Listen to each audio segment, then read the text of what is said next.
जय श्री राम सभी को। आपके अपने चैनल श्री राम कथा में आपका स्वागत है। सबसे पहले हम प्रभु की चरण वंदना करेंगे और आज का अंक शुरू करते हैं।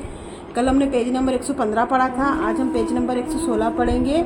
लेकिन इसके पहले हम सभी देवी देवताओं से हाथ जोड़कर आह्वान करते हैं कि आइए और हमारे साथ इस महान ग्रंथ का श्रवण करिए। और हमें बहुत बड़ा सौभाग्य हमारे लिए कि हम इतने महान ग्रंथ को पढ़ रहे हैं और सुन रहे हैं। तो शुरू करते हैं। लेकिन इसके पहले हम पेज नंबर 115 का अंतिम श्लोक, जो एक नियम बना रखा हमने कि अंतिम श्लोक हम पढ़ते हैं, तो पहले हम वो श्लोक पढ़ेंगे। तो चलिए शुरू करते हैं।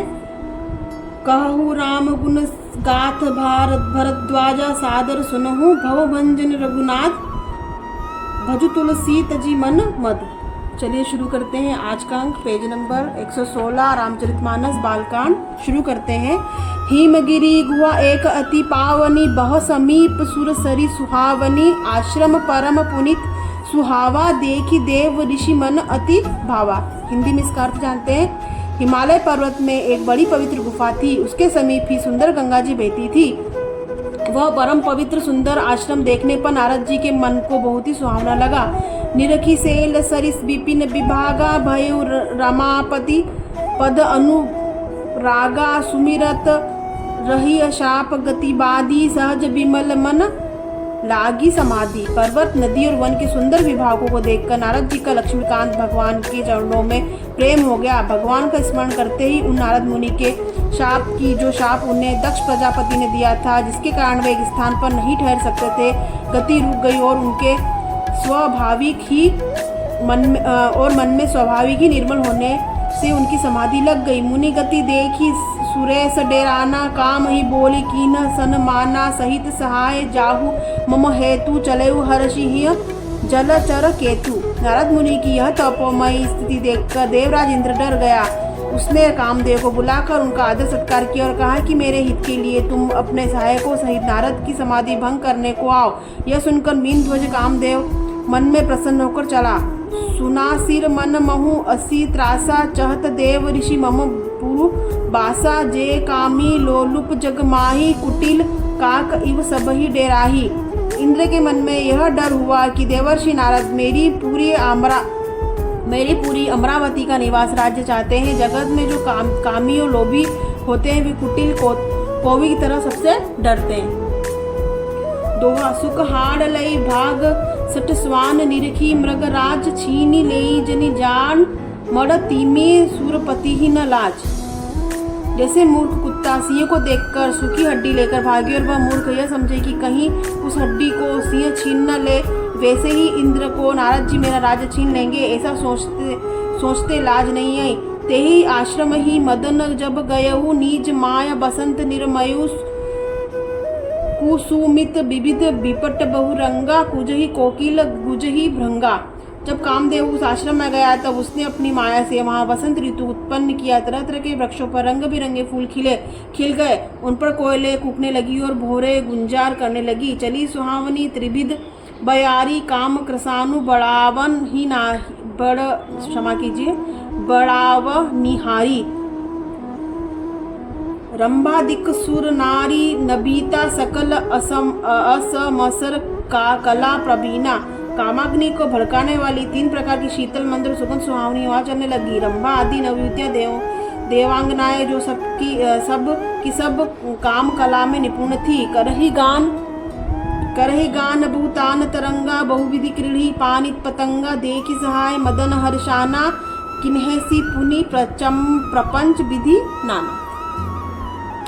वे बहुत प्रकार की तानों की तरंग के साथ गाने लगी और साथ में गेंद लेकर नाना प्रकार के खेल खेलने लगी। कामदेव अपने इस सहायकों को देखकर बहुत प्रसन्न हुआ और फिर उसने नाना प्रकार के मायाजाल किए। काम कला कछु मुनि न व्यापी निज भय डरे मनोभव पापी सिम के चापी सकई कौ तासु बड़ रखवार रमापति जासु। परंतु कामदेव की कोई भी कला मुनि प्रसन्न कर सकी। तब तो पापी कामदेव अपने ही नाश के भय से डर गया। लक्ष्मीपति भगवान जिसके बड़ रक्षक हो, भला उसकी सीमा मर्यादा को कोई दबा सकता है। दोहा सहित सहाय सभित अतिमानी हारी मन मैन गहेसी जाई मुनि चरण तब कठी सूठी आरत बैन।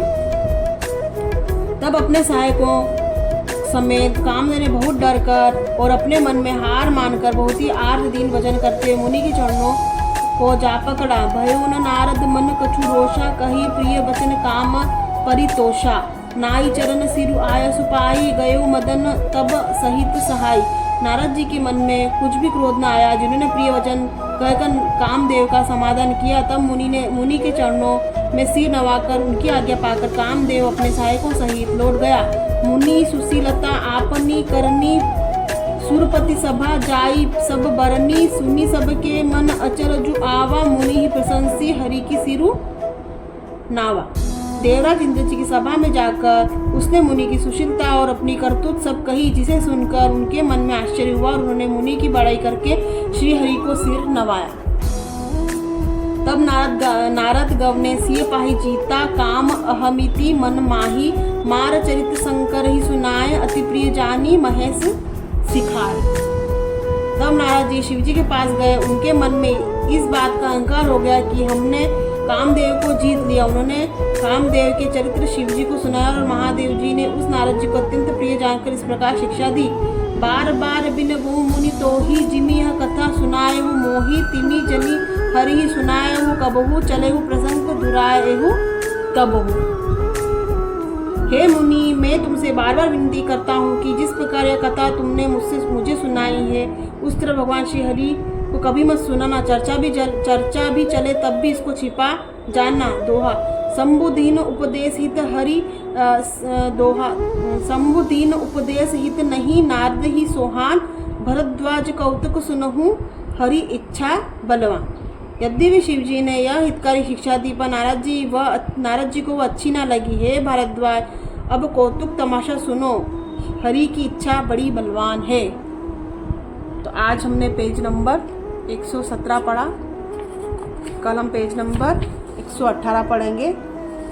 तो सबसे पहले हम सभी देवी देवताओं से हाथ जोड़कर क्षमा याचना करेंगे कि हमसे किसी प्रकार की इस महान ग्रंथ को पढ़ने या सुनने में कोई गलती हुई तो क्षमा करें। और आप अपने सुझाव मुझे कमेंट में दे सकते हैं, आपके सुझाव का बहुत बहुत स्वागत है। तो चलिए अगले अंक में आपसे फिर भेंट होगी, तब तक के लिए जय श्री राम।